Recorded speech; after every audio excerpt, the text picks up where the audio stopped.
Hello friends, welcome to our channel.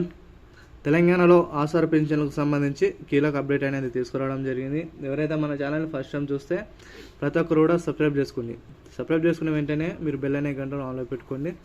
అదేవిధంగా video నచ్చినట్లయితే like చేయండి. వీలైన త్వరగా వీడియోని అందరూ కూడా షేర్ చేయడానికి ప్రయత్నించండి.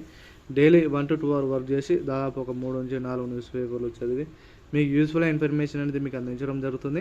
కాబట్టి తాజా సమాచారం కోసం మీకు ఎప్పటికప్పుడు అందాలంటే ప్రతి ఒక్కరు మన ఛానల్ని సబ్స్క్రైబ్ చేసుకుని బెల్ అనే గంటను ఆన్లో పెట్టుకుంటే మన ఛానల్ పెట్టే ఏ వీడియో అయినా మీకు నోటిఫికేషన్ రూపంలోనే మీ మొబైల్కే రావడం జరుగుతుంది. తద్వారా వీడియో అనేది మీరు ఇన్ఫర్మేషన్ అనేది కూలంకుషంగా తెలుసుకోవడానికి అవకాశం ఉంటుంది. ఇక వివరాలను ఒకసారి పరిశీలించినట్లయితే ఈ నెలాఖరులో వృద్ధులకు మాత్రమే కొత్త విధానంలో పెన్షన్ల పంపిణీ మంత్రి సీతక్క.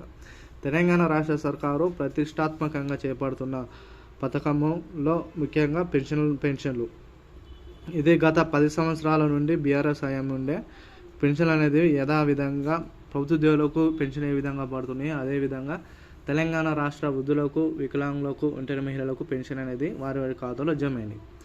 ఇక 10 సంవత్సరాల తర్వాత ఎప్పుడైతే కాంగ్రెస్ అధికారంలోకి వచ్చిందో తన మేనిఫెస్టోలో 4,016 రూపాయలు, 6,016 రూపాయలు పెంచుతామని చెప్పిన కాంగ్రెస్ ప్రభుత్వం అయితే దాదాపు 20 నెలలు గడుస్తున్నా కూడా వీటిపై ఎటువంటి స్పష్టత అయితే ఇవ్వలేదు. మొన్న తెలంగాణ ఆవిర్భావ దినోత్సవంలో వేడుకలో ఏదైనా ఇన్ఫర్మేషన్ చెప్తారనుకుంటే అప్పుడు కూడా వీటిపై ఎటువంటి స్పష్టత అయితే ఇవ్వలేదు. తాజాగా వృద్ధులకు మాత్రమే వీటిపై ఒక స్పష్టత అయితే రానే వచ్చింది.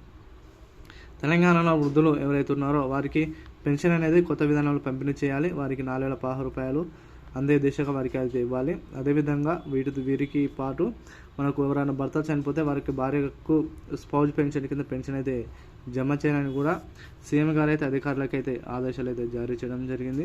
వీటిని దృష్టిలో ఉంచుకొని ప్రభుత్వం అయితే వృద్ధులకు ఏ విధంగానైతే పెన్షన్ ఇస్తారో మనం ఒకసారి పరిశీలించినట్లయితే వారికి ఏజ్ ఎక్కువైన కొద్దీ వారికి అయితే దాదాపు తమ్ ఇంప్రెషన్ అనేది వారికి అయితే అంటే వేలిముద్ర పడిన నేపథ్యంలో వారి పెన్షన్ అనేది దాదాపు అయితే నిలిచిపోయింది. ఎందుకంటే వాళ్ళు వేలి ముడతలు పడడం వలన వారికి వేలి ముద్రలను దాదాపు అయితే వారికి ఆ యొక్క సిస్టమ్ అనేది ఓకే చేయలేదు. కాబట్టి వారికి అయితే పెన్షన్ అనేది రాలేదు. కానీ ప్రభుత్వం అయితే కొత్తగా ఫేస్ రికగ్నిషన్ కింద ఒక కొత్త యాప్ అనేది సెర్ప్ అనే యాప్ అనేది తీసుకురావడం జరిగింది. ఈ సెర్ప్ అనే యాప్లో తెలంగాణ ప్రభుత్వము వృద్ధులు ఎవరైతే ఉన్నారో వేలి ముద్రలు పడిన వృద్ధులు వారికి ఇంటి వద్దకే ఈ యొక్క సెర్పు అంటే ముఖం ద్వారా పెన్షన్లను ఇవ్వాలని ప్రభుత్వం అయితే నిర్ణయం తీసుకుంది. ఈ నిర్ణయం పట్ల తాజాగా చాలామంది హర్షం వ్యక్తం చేస్తున్నారు. ప్రభుత్వం ఈ నిర్ణయంపై కూడా చాలా సంతోషం. ఎందుకంటే వృద్ధులకు దాదాపు అయితే వారి ఏజ్ ఎక్కువైనా కొద్ది పెన్షన్ మనకు వేలి ముద్రలు పడవు కాబట్టి ప్రభుత్వం అయితే ఈ ఫేస్ రికగ్నిషన్ చేయడం వలన వారికైతే కొత్త విధానంలో పెన్షన్లను వారి ఇంటి వద్దకే ఈ గ్రామాల్లో చూసుకున్నది గ్రామ కార్యదర్శి, అదేవిధంగా పట్టణాల్లో చూసుకున్నట్లయితే బిల్ కలెక్టర్ వీరి ద్వారా పెన్షన్ అనేది బదిలీ చేయాలని కూడా మంత్రి సీతక్క గారు, అదేవిధంగా పొంగులేటి శ్రీనివాస్ రెడ్డి గారు, మనకు ఉప ముఖ్యమంత్రి బట్టి విక్రమార్క గారు ఈ విధంగా అయితే మీడియా సమావేశం ద్వారా మాట్లాడడం జరిగింది. దీనిపై ప్రతి ఒక్కరు కూడా మీ యొక్క అభిప్రాయాన్ని ప్రతి ఒక్కరు కూడా కామెంట్ రూపంలో తెలియజేయండి. ప్రభుత్వం తీసుకున్న నిర్ణయం పట్ల అదేవిధంగా మీకు పెన్షన్ పడినట్టయితే ఇవన్నీ కూడా కామెంట్ రూపంలో తెలియజేయండి. మరి వృద్ధులకు మాత్రమే ఇస్తున్నారు, మరి మిగతా వారికి సంబంధించిన అప్డేట్ అనేది త్వరలో విడుదల చేస్తామని కూడా అధికారికంగా అయితే ప్రకటన చేయాల్సి ఉంది. ఏమైనా ఇన్ఫర్మేషన్ వస్తే మీకు కంపల్సరీగా వీడియోస్ అనేది అందించడం జరుగుతుంది. వీడియో నచ్చినట్లయితే లైక్ చేయండి. వీలైన త్వరగా వీడియో అందరూ కూడా షేర్ చేయడానికి ప్రయత్నించండి. Thank you all.